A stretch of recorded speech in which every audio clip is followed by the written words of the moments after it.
2022. My name is William Michael Forbes. I'm a spiritual medium, a channel, and an intuitive life coach. I want to welcome you to Monday's edition of Shortcuts for Your Soul. And today I have the energy of Dr. Carl Jung with me, and he wants to discuss the animal that you have, your body. And it's very fascinating because one of the things he says to me, he said, everything has an existence. Everything is alive. Even a rock, even a dust speck. There is living activity in all things. And the only thing that differentiates the living activity of one form over another is the level of organization that that substance has in relation to other aspects of energy. And this refers, of course, to the multicellular nature of our body, which we have billions and trillions of cells that actually cooperate together to exist as this physical body. The first thing that he wanted to say is it's important to stress that the body is not intended to be the sole locus of your identity. Your body is not intended to be the sole locus, the center point of your identity. Your consciousness, your awareness, what you are as a perceiving intelligence, is designed to be the locus of your identity.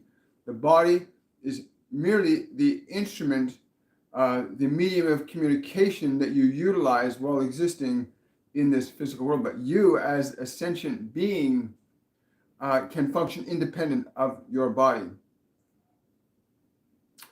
He's stressing that it's important you understand that the body has primary functions that are independent of your own awareness until you take authority over them. Because your body is an animal body, it is preset with certain elements that allow it to survive and thrive within certain environmental conditions. The conditions of the human world as it is now requires that you as an awareness govern and guide your body. But too many have become subjective to it. It's important you understand that your body is the animal that you have to take care of while you are existing in this physical dimension consciously. He stresses consciously that there are many, he says, there are many that do not live consciously, but live as if they are the body, they are the animal. And this is not sufficient enough to perpetuate an evolution of human consciousness independent of subjectivity to the body. Many of you find yourselves captured by the sensations, by the requirements, the needs that the body in and of itself has from the perspective of biology. And very few of you have even begun to consider the needs that you have as a sentient consciousness, as a soul that's here to articulate and unfold a level of expression that is not afforded to that of the animal. As you can observe readily in your environments, animals cannot function at the same level of creation that humans have the capability to do. To become aware of the single fact that you are awareness in possession of a body, or you might say that the body's in possession of you if it's the reverse. It's important you understand that you are in possession of a body that is animal in nature, has primary urges and needs that are built into it that can function independent of your awareness when you are unaware that you can assert any form of control or authority over them. The nature and quality of the relationship that you have with that body is extremely important to understand. As it is just an animal, its needs are fairly simple. If you understand the basic needs of the body from the perspective of its nature, then simply feeding it, clothing it, taking proper care of it is sufficient enough to ensure that that animal that you are in possession of, your body, which is an animal that you are in possession of, can serve you very well while you exist and cultivate your consciousness to a level beyond that of the 5 physical senses. For there is a very beautiful realm of existence beyond the 5 physical senses, of which many of you have forgotten actually exists. Some of you remember it when you go into that state of being beyond the body, what you call that place of dreams or vivid imaginings that are outside the confines of the body in and of itself. And you often bring bits and pieces of that back into your body thinking, I have had a dream. But you are the dream, and you bring yourself back to the body, and the body cannot remember what you experienced because the body cannot perceive anything outside the framework of its own physical senses. That is something, my dear, that you have the ability to do as awareness, as this consciousness, as the term, we'll use the term soul or being or sentience.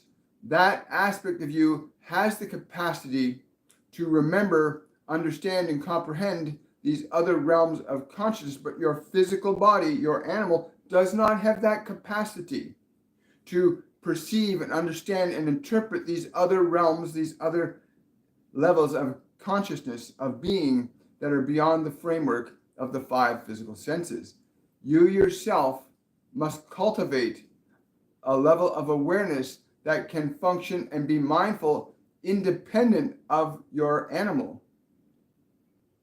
Independent. You, as an awareness, can function independent of that physical animal. Now, many of you find a lot of confusion and fear going on in your bodies and in what you call your mind. Please understand that your body, your animal, will only interpret reality, whether it is of the 5 physical senses. It will also interpret the reality of your thoughts, the reality of your imaginings at its level as well. So you can even imagine something that is not real, and your body will accept it as if it is, because it does not have the faculty to discern between reality and imagination. Your body does not have that capacity to do that. And so you can feed ideas into your mind, and your body will react to those ideas as if they are an actuality. So even if you are watching or reading or studying a fantasy, your body will react as if the fantasy or what you're observing is real, such as in a moving picture show or on a book that you read. What you perceive with your awareness, the body will react to as if it's an actuality, of course, much of which it is not. But it does not have the capacity to make that distinction. Only you as awareness can make the distinction. But the moment you become aware of the fundamental functions of your body, these basic primary behaviors of fighting and flighting, of nutrition, of seeking pleasure and avoiding pain, these simple functions of the body, when understood, will give you a better understanding of why you will find your body and your emotional energy field reacting and responding to events and circumstances that you may be watching on television as if they are real, or events and circumstances you think about and your body responds as if they are real, or you have a thought about some possibility and your body responds to it as if it is real. Only you can train your body to make that distinction that something is real or not real. You can say to it, this is just a movie, this is just a book, this is just a thought I have. You do not have to worry about that. Your body does not have the capacity to reason either inductively or deductively in the fashion that you do. The body can only reason from the perspective of induction. That is, it simply feels a vibration, an assessment of a quality of energy, and it responds to it. It responds to it. So even if you are thinking a fearful thought, your body will simply react inductively to that. It simply feels the vibration of fear from that thought or that book or that story or that person that's telling you something, and it reacts and responds according to its nature, which is based in survival. So it only interprets reality from the level of its senses and not from the level of reason, not from the level of soul, not from the level of divinity. not from the level of other dimensions. Your body is an animal that you are inhabiting while you're in this experience of time, space, and matter. This one asked me a question about what will happen then if one ceases to exist, if the body dies. What happens to that awareness? The identity that has been ingrained into the body you currently exist in, that identity will not carry forward beyond the framework of this experience of that five physical senses. When a body ceases to function, the personality that has been adopted by that body will not be functional ever again. It will never be repeated again. Whereas you, as awareness, when you cultivate the understanding that you are separate and distinct from thought, from body, and capable of maintaining awareness independent of matter, then it will not matter when that body ceases to function if you have that level of awareness. However, if you do not have that level of awareness, you will go into what I would call a place called the void. And that place of the void is a place where you simply have lost your reference point for self-identity because you do not cultivate that reference point of self-identity while you were in that body. You simply assume that that body and those thoughts and those emotions and those memories are you, that they are not. They are the mechanisms you've acquired that enable you to function in this physical dimension through the particular form that you find yourself in. But the moment you are able to awaken your awareness to be able to function independent of the thoughts and memories of the system, the senses of the body, at that point, you begin to cultivate a level of awareness that will permit you to become conscious and aware of your independence of time, space, and matter, which will also in turn open up these other realms of information, other realms of dimensions, other realms of understanding beyond what your existing mind and body can perceive through the realm of their physical senses. Your evolution does not cease to exist when the body ceases to exist, but whether or not you are conscious of your existence when the body ceases to function is a matter of discipline to acquire that knowledge and understanding. Being able to be aware of what you are as a consciousness functioning through a physical medium is very important. But please understand that the physical body that you have is not much different than any other animal, except perhaps in its structure and its scope and magnitude of the way the senses function. May be different from one animal to another, but you are inhabiting an animal body while you're in this physical dimension. Otherwise, you could not be in this physical dimension as you are. You can still exist in this physical dimension if you understand the nature of your awareness and you've cultivated enough understanding of your being.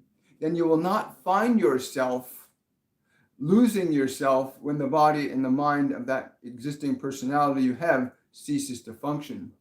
But this requires great discipline, great practice in understanding who are you, what is this part of you that is aware to observe thoughts, what is this part of you that is aware to observe the information the senses are presenting to you.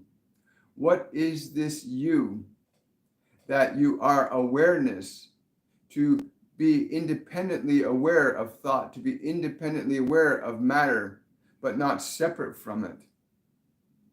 This must be cultivated while you have that biological experience. While you're inhabiting that animal body, you have the opportunity to gain a level of awareness and consciousness that can function independent of what you label as time, space, and matter. Be mindful, too, that everything in this physical dimension is of life. Everything in this physical dimension is of life. It has an existence. Even a dust particle has a life and an existence, as much as your body does, as much as an earth does, as much as a star or a planet does. All things that exist of life. The only difference is the degree and intensity and the scope of which that life is able to be perceived at any particular level, the consciousness of a dust particle is significantly different than the consciousness of a dandelion. The consciousness of a dandelion is significantly different than the consciousness of a dog or a cat or an elephant. They differ in degree of expression, but they do not differ in terms of the fact that they all contain the expressions of life in the framework of that physical structure in which they exist. The animal body that you have is the one animal you have in the lifetime you are currently experiencing.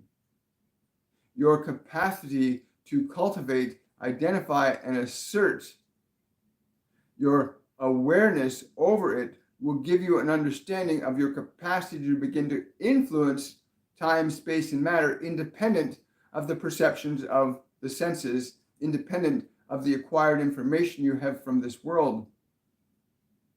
That place of independence allows you to orchestrate great change even in your biology. If you understand what I'm saying, then you will also come to realize that your awareness can interact with any molecule in that body. In fact, it does all the time. But there are existing conditions in the body that can be altered and affected by the way your awareness is able to interact with them, independent of your acquired beliefs around this world. This in turn will reduce or increase, depending upon the nature of your understanding, the lifespan of that physical form in which you exist. Understanding what it fundamentally needs puts you in the position of orchestrating a lifetime very different than what you would call the genetic predispositions that you would have just existing through that body as it is. That you can orchestrate very intentional alterations in the form and function of life as it goes through this body, when it is directed by you as the conscious awareness, able to assert a very different quality of energy and authority over the conditions of matter in which you find yourself. Your body, it's easy to see that it is simply something that will follow your direction. This is not limited to hands and feet or mouths and eyes and ears. It includes even the vital organs of the body. You can formulate a conscious and deliberate relationship with every organ of that body. You can alter and change its function. You can direct as easy as you can direct your hand when you gain enough understanding and experience. You can even direct your heart, your liver, your organs, your nerves, your glands to function according to your direction, and not simply allow the body to remain dependent upon the influences of environment exclusively. To become aware of this simple step that you are not that body, it is an animal that you so happen to come into to experience this physical dimension through, but also simultaneously to cultivate a deeper understanding of what your capabilities are as a creative intelligence over time, space, and matter. This is what the form that you find yourself in, the animal you're inhabiting, offers you the opportunity to acquire that knowledge and that wisdom that comes through recognizing that you influence and affect matter, time, and space deliberately, or can learn to do so. There are many of you that have not understood this, that actually believe that you are that body, that that body is the sole point of your identity, that the thoughts and memories in your mind are who you are, which again leads you to be stuck in the confines of that information and what that information will or will not let you do, the confines of what the genetic predisposition to that body will do or not do on your behalf. But the moment you recognize the vehicle isn't literally a vehicle that you can assert authority over from the perspective of conscious awareness, clearly holding ideas and information that would induce changes in that biological organism that you find yourself in. To understand this simple step begins an awakening, even in those who are most asleep, to realize that that body that you have is not who you are. It is simply the vehicular system that you use in the process of your evolution as a conscious entity moving through different realms of experience, time, space, matter, dimensions. Yes, there are simple ways that you can learn to understand and liberate yourself from subjectivity to thought, to memory, to emotion, realizing that you are not them, but they are definitely instruments that you use, particularly today, the body. Your body is an animal body, not much different than a dog or a cat or an elephant in terms of its functionality, although the other creatures that you call animals on this planet have the ability to do different things with their biological mechanisms, because those awarenesses, those souls, are learning the experience of time, space, and matter very differently than you are in the human form. And the human form is differentiated because of the function of reason is somewhat different than the function of reason for these other animals. And your function to utilize information, knowledge, imagery, emotion, deliberately, intentionally, affords you a level of creativity that any other animal on this planet cannot execute, because they do not have that same function that you do as an awareness capable of changing thought, emotion, memory, manifesting ideas and information and images independent of this world, which is easily observed. If you look around, there are many things that humans have brought into this world that no animal has ever brought into this world. That is because you, as an awareness functioning independent of time, space, and matter, can pull down into this physical dimension ideas and information that articulate a different level of expression, therefore allowing this vehicle that you're inhabiting to execute great wonders and creativity in this dimension that other forms of life cannot. Wow. Thank you, Carl. I really appreciate that. Let's get into this. Good morning, everybody. Welcome to today's Shortcuts for Your Soul edition. For those of you that are just joining us, I've got with me the energy of Carl Jung, and he's helping us to try and understand that the body isn't your body. The body that you have right now, that you're hearing these words through, is an animal body. It's not who you are. It's strictly an animal body that has limits and ranges within the structure of its function. And that only you as an awareness can begin to alter and change that function from what is it's predisposed to be, right? It's really cool. For those of you that are just visiting the channel, remember to subscribe to the channel, hit the thumbs up, click the notification bell so you'll know when we come live on Monday, Wednesdays, Fridays, and Saturdays. Hi, Marigold. Hi, Betsy. Question from Betsy. Are there any physical ways to protect ourselves from the anxiety of the collective consciousness? Understand, it's a process of differentiation that will allow you to make that distinction. There's a process of deliberate differentiation that you as awareness can make to become aware of certain emotions, to become aware of certain thoughts. At that moment of awareness where you are aware, you are able to make the distinction between yourself and that which is perceived. To separate yourself from the collective influences of the planet would not necessarily be beneficial for you, as you are here to learn to influence, alter, and change energy, including in social systems, in your own biology. It is not about being separate from, but learning how to assert a different expression of energy that would alter a change in this collective form of energy that you speak of, the collective unconsciousness. You influence it with every thought, with every consideration. All of you are influencing this great collective with every thought you choose, with every thought you unconsciously think, to become conscious and aware of your ability to select and choose ideas and thoughts and qualities of emotion places you into the position to be a caretaker of creation in this realm of humanity, not to be separate from it, but can to discover that you assert an influence and an effect over time, space, and matter. You think that this planet you call the Earth is not an individual consciousness. It is.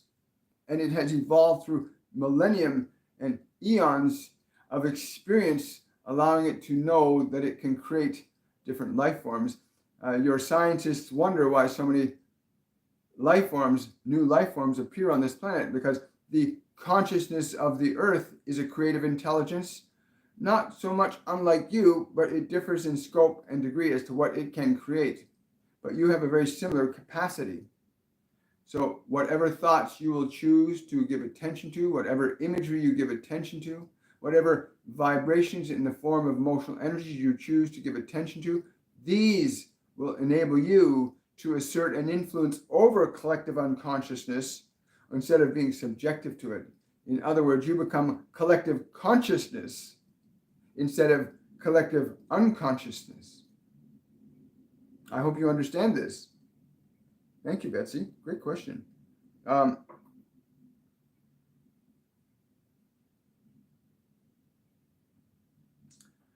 Hello, Ruth. Yes. If you're new here and you've got a question, you can put a question mark up there. Thank you. I appreciate that. Or just write the word question, because I've conditioned my subconscious mind to pick that word up so it tells them that the question is being asked. Okay. Do you have some advice in the super challenging situation I'm having? Thank you so much. It's interesting. Yes, I will. Your definition of the situation needs to change. Your definition of the situation needs to change. You have it as a super challenging situation. What if this is a super challenging opportunity for your growth? We understand that you wish to liberate yourself from your anxiety and your fear around what is occurring. But these things are occurring so that you can learn to assert an authority over your own consciousness, your own emotional conditions, even regardless of what you are perceiving. Being able to alter your emotion, your thoughts around the situation will begin the process of affecting the desired change. If the situation were ideally what you would wish it to be, what thoughts would you be thinking? What ideas would you be contemplating? What actions would you be doing in the ideal scenario? If you begin to enact those thoughts and align to those emotions and align to the actions that those emotions would cause, you will see a rapid change in your existing situation, a very rapid change in your existing situation. Wow, thank you so much. Question from Daniela. The other night, I was given the vision of a horizontal section of my body. It had two sides, left and right. Which body part was it, and why was it shown to me? No, it's not. First of all, it wasn't yours. It was somebody's astral form that you had been given. You're being called to heal. Someone's telling me that you're being called to heal. The memory of that event is enough for you to direct love and healing to that form. Direct love and healing to that form, and you will gain the experience you're seeking to know that matter is something that is your servant, not your master, but you are also here to heal others. Gain that experience. Thank you, Danielle. Great question. Hi, Jenny. Khan's asking, I like the question marks. That's actually really, really efficient. Khan's asking, this morning, as I scanned my body, I could use a conflict of one side versus the other. It showed me this conflict is typical of those with MS. Would you confirm this?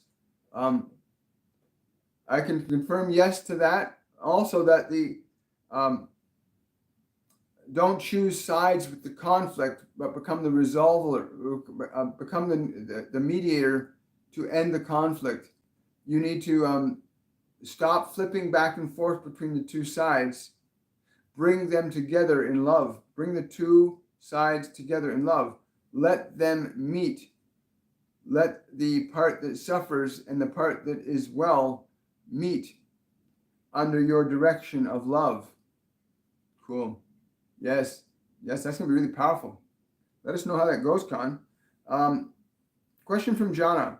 How do I place intention into the body, like vitality? Thank you. That's, yes, the minute you choose to think a thought, I am vital, and you bring that, the vibration of the thought, because you as an awareness can formulate and generate vibration with your awareness. Your awareness, you can form an intention of vitality with your awareness. I bring vitality into this body. I bring light into this body.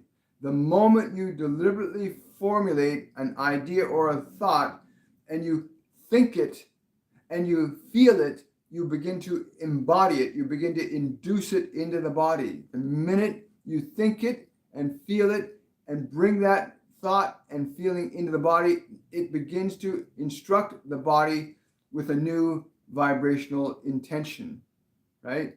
The minute you go into a state of love and joy, and you bring that thought of love and you bring that thought of joy as a vibration into your body, the body has no choice but to react and respond to the information you're bringing into it, because it's an animal body, as he's saying.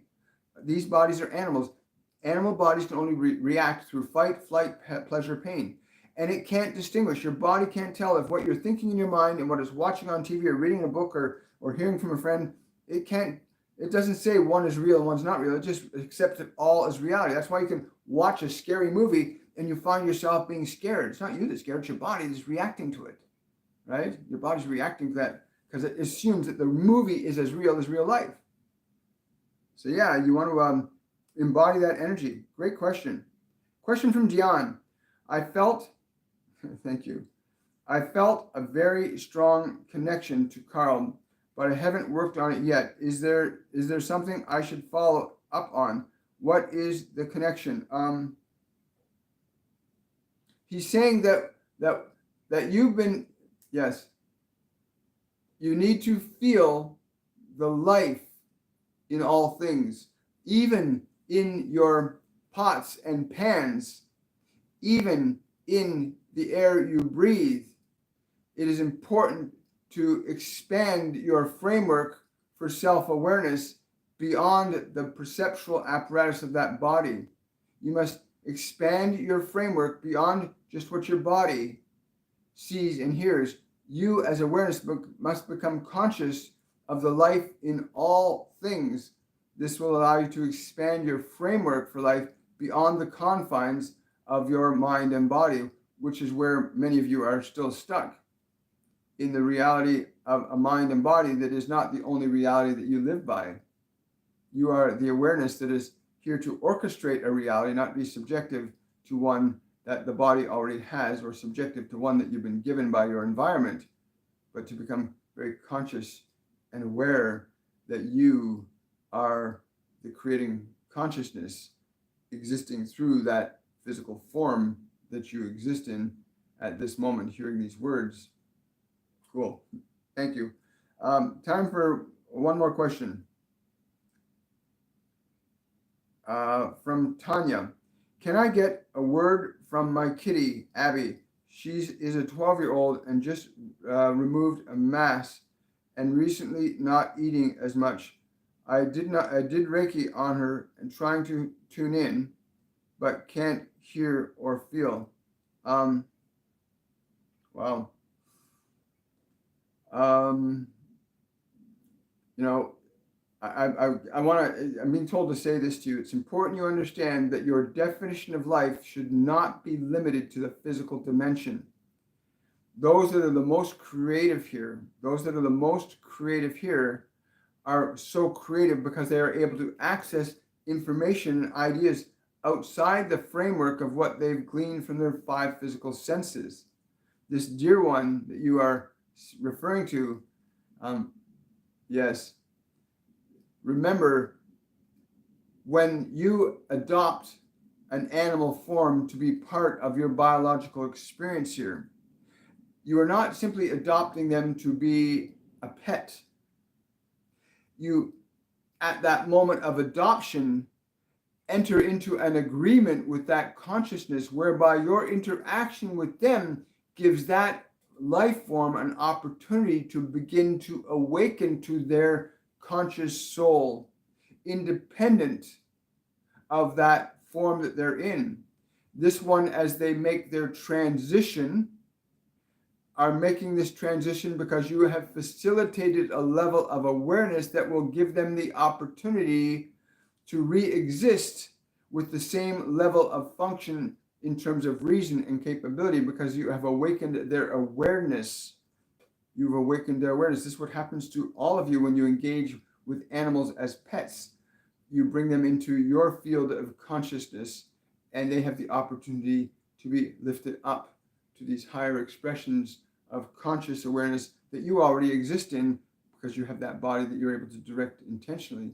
They do not have that same capacity, but when an animal comes into the experience of a human, they have the opportunity to be elevated up out of animal consciousness, which is why you see so many more humans, because there are many more animals coming into human form, because their reason has been awakened over the many, many thousands of years that humans have been interacting with them. Cool. Great question. Thank you so, so much. Okay, guys. So listen, I want to just go for the rest of the week. So Wednesday, April the 13th. Remember, if you're new to the channel, remember to hit that subscribe button, give the video a thumbs up, and click the notification bell so you come and join us whenever we come live. So Wednesday, April the 13th, I'm going to have a being coming in by the name of Babaji, and it's called The Mind You Are Not. And it's called The Mental Construct, in brackets, The Mind You Are Not. And that's going to be with Babaji on this Wednesday, April the 13th. I hope you'll join us for that. I'm really excited about that. It's going to be a lot of fun. This coming Friday, April the 15th, Where New Ideas Are Born. And that's going to be with a being by the name of Pythagoras, who's going to come in, and he says that the field of limitless possibilities is what's in brackets, where new ideas are born. And that's going to be with Pythagoras on Friday. And I've never experienced Pythagoras before, so that'll be really exciting. If you want to support this channel, you can do so through my Patreon page, patreon.com/William Michael Forbes. You can also use the super chat feature in the conversation panel, and there'll be a new feature coming on that you can support the channel that way too.